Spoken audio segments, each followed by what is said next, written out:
34 size कटोरी blouse paper cutting बघणार आहोत. त्यासाठी मी उंची घेतलेली 14 इंच, 5 इंच शोल्डर घेतलेला आहे, 5.5 इंच मोंढा घेतलेला आहे. आणि आता छातीचं माप टाकायचंय. छातीचा चौथा भाग आपला 8.5 इंच येतो. 8.5 इंचावरती आधी मार्किंग करून समोर 1.5 इंचाचं स्टिचिंग मार्जिन घ्यायचं आहे आणि खाली ही लाईन ओढून घ्यायची आहे. त्यानंतर फिटिंगची ही लाईन ओढून घ्या.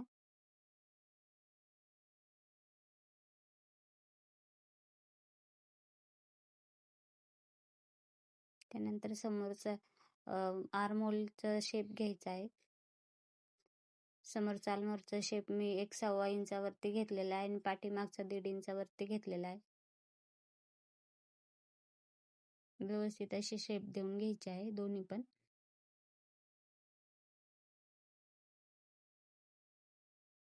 समोरचा गळा 2.25 इंच घेतलेला आहे. उंचीला 5.5 इंच घेतलेला आहे. खालून 2.5 इंच घेतलेला आहे, थोडंसं पसरट पाहिजे म्हणून. क्रॉसपट्टी घेतलेली आहे. क्रॉसपट्टी समोरच्या साईडनं 3 इंच आणि कमरेच्या साईडनं 2.5 इंच घेतलेले आहे. तिथे सारखी करून लाईन ओढून घ्यायची आहे. त्यानंतर कटोरी घ्यायची आहे. कटोरी आपली 34 साठी मी 5 इंच घेतलेली आहे. सरळ अशी एक लाईन ओढून घ्यायची आहे.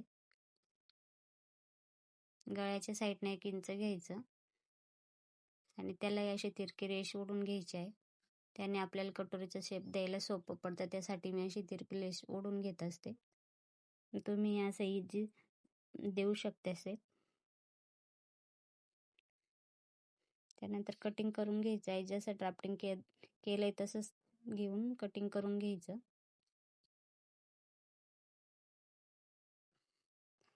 बाहेरचा आर्महोलचा शेप मी कटिंग करून घेतलेला आहे. एक्स्ट्राचा पेपर काढून घेतला आहे.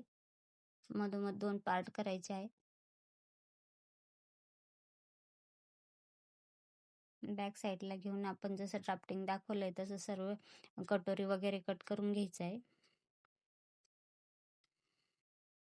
वरती थोडंसं 1/2 इंचचं गॅप देऊन वरती असं तिरपं करून घ्यायचं आहे, ज्याने आपल्याला कटोरीचा शेप व्यवस्थित येतो आणि फिटिंग पण व्यवस्थित बसते.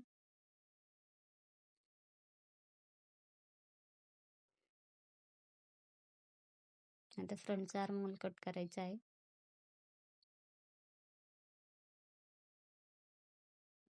फ्रंटची कटिंग झालेली आहे. आता बॅक पार्टची कटिंग करणार आहोत.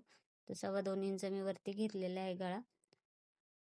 लेंथ घेतलेली आहे मी 9.5 इंच आणि खालच्या साईडनं 2.25 इंच घेतलेला आहे, कारण पाठीमागचा गळा थोडं पसरट हवा आहे त्यासाठी.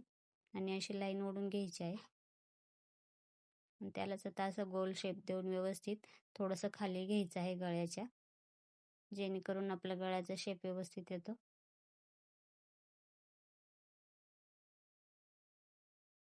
आणि एक कटिंग करून घ्यायचं आहे. आपलं कटिंग पूर्ण कंप्लीट झालेलं आहे.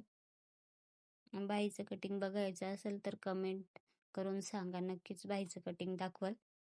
आता कटोरी वाढून घ्यायची आहे. कटोरी आहे तशी दुसऱ्या पेपरवरती ड्राफ्टिंग करून घ्यायची आहे दाखवल्याप्रमाणे. 34 साईजचं ब्लाऊज असल्यामुळं मी कटोरीमध्ये 1.5 इंच वाढवत आहे.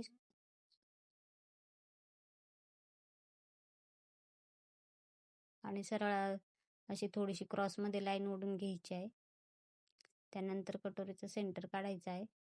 खाली पण 1.5 इंच सेंटर काढून 1.5 इंचावरची मार्किंग करून घ्यायची आहे.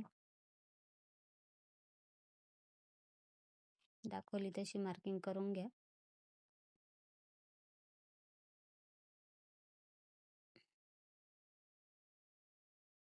व्यवस्थित असा प्रॉपर शेप देऊन घ्यायचा कटोरीचा.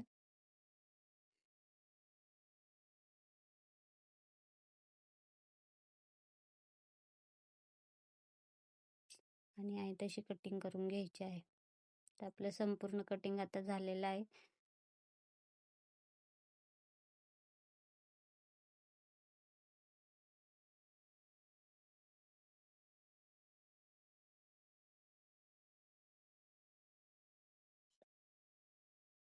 आपलं संपूर्ण 34 इंच कटोरीचं ब्लाऊज कंप्लीट झालेलं आहे.